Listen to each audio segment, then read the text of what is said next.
Welcome back to Autism at Home.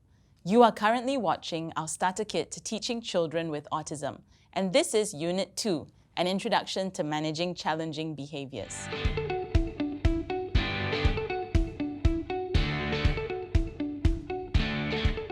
In these next 3 lessons, we're going to be talking about developing a comprehensive behavior plan to manage and reduce your child's challenging behaviors.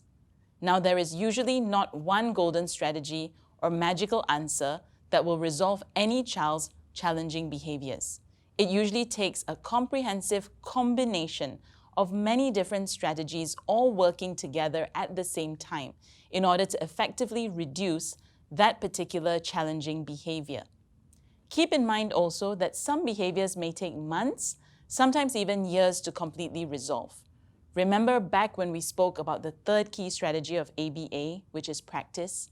Remember that whatever behavior you practice, you will get really good at.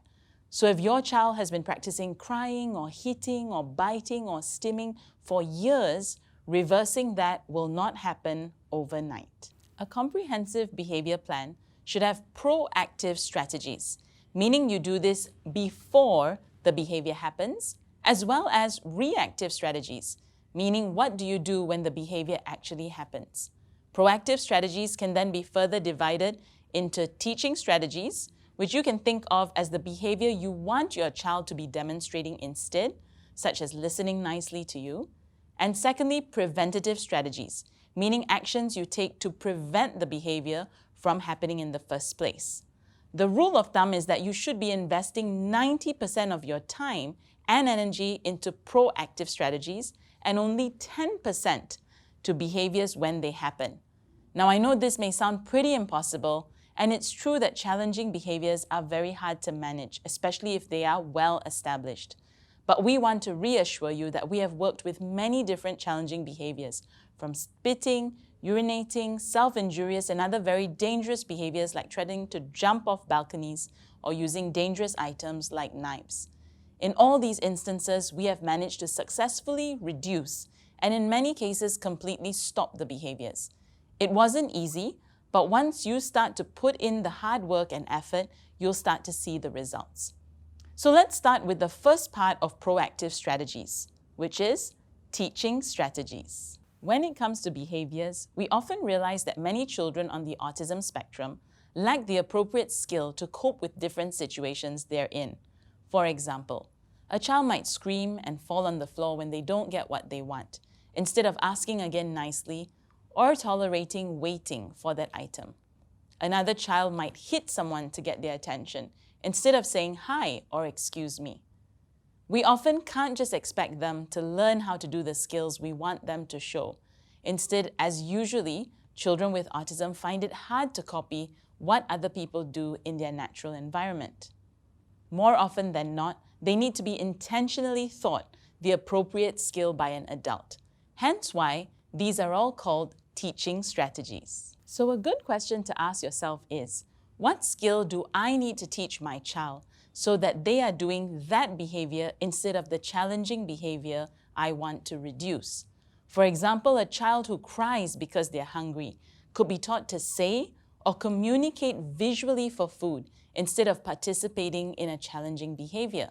This is called teaching communication and is the first teaching strategy we're going to be talking about in this lesson. Here at EAP, we firmly believe that it is a basic human right to be able to communicate effectively.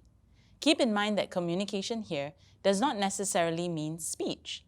As many as almost 40% of children with autism are nonverbal, meaning they are not able to develop fluent speech. But they can still learn to communicate, and it is their right to learn how to communicate, be it through pictures or devices. Now imagine if you or I were unable to communicate in any way at all. We might be in pain, but no one could understand us. We might be so hungry or thirsty, but no one can even tell. That's enough to make anybody frustrated. That's why so many challenging behaviors arise, because children on the spectrum don't know how to communicate appropriately for what they need.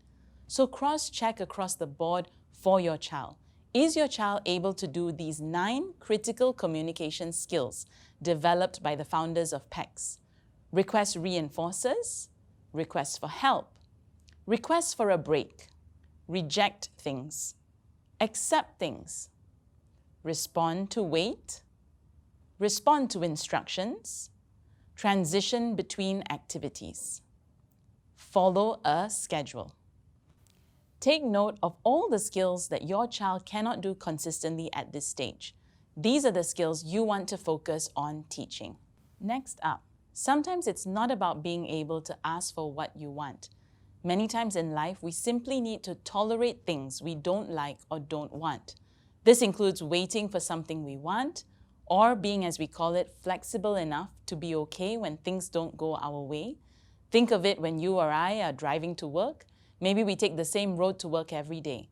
Then one day there's an accident, the road is blocked up, you need to turn around or take a different road.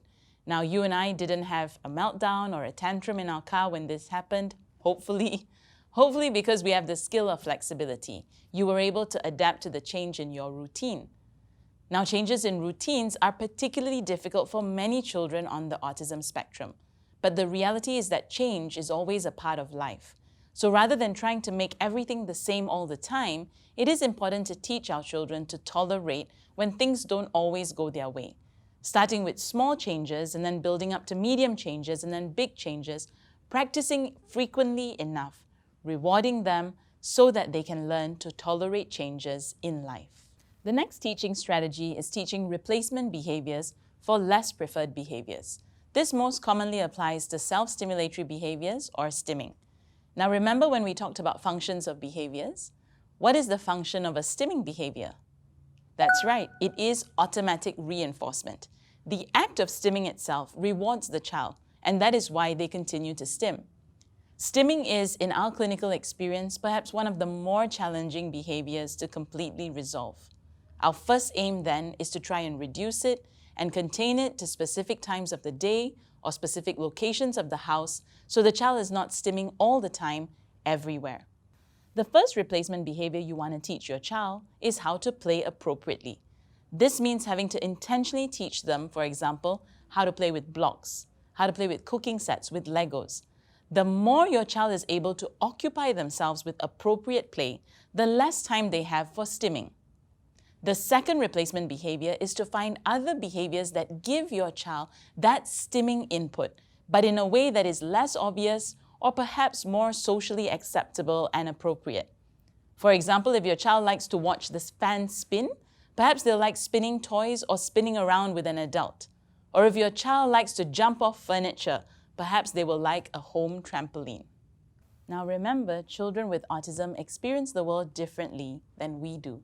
And many have a genuine sensory need, even if we may not completely understand it.